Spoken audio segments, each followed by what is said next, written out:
And we know this is much more than two sides duking it out in politics. The debt ceiling showdown is already being felt on Wall Street as well. We have business reporter Alexis Christoforous joining us now to help us break down the numbers. Alexis, how's the market reacting to all this so far today? You know, surprisingly pretty good today, but you basically have a market that's in wait and see mode. I mean, the fact that there's no deal, Wall Street hates when there are question marks out there and there's uncertainty, but the fact that both sides are still talking, it leaves Wall Street very hopeful. If you look back at history, the last time we came this close to defaulting on our debt was 12 years ago, and the market sold off big time. The S&P 500 fell 17%. It wiped out nearly $2.5 trillion worth of market cap. So as we move closer, if no deal is happening, you're going to see a big sell-off in the stock market. That was what I was curious about, because I do think there is, among everyday Americans, a sense that, well, once it really gets close to it, they'll get a deal done. How close does it have to get before Wall Street really blinks and reacts to what's happening? Good question. And again, because this has never happened before, we really don't have much to go on, except for the fact that in 2011, we came dangerously close.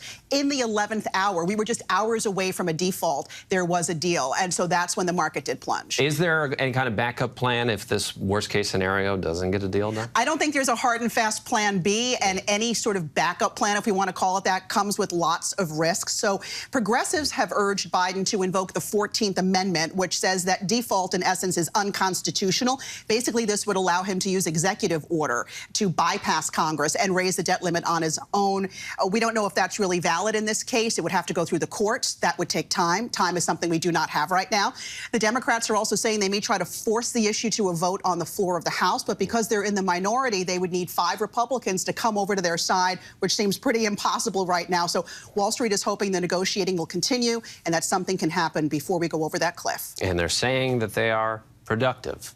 Whatever that means, as you said earlier. Productive. It's better than not productive. Absolutely. So we'll take it so far. Alexis Christoforous, thanks so much. Great to see you as always. Hi, everyone. George Stephanopoulos here. Thanks for checking out the ABC News YouTube channel. If you'd like to get more videos, show highlights, and watch live event coverage, click on the right over here to subscribe to our channel. And don't forget to download the ABC News app for breaking news alerts. Thanks for watching.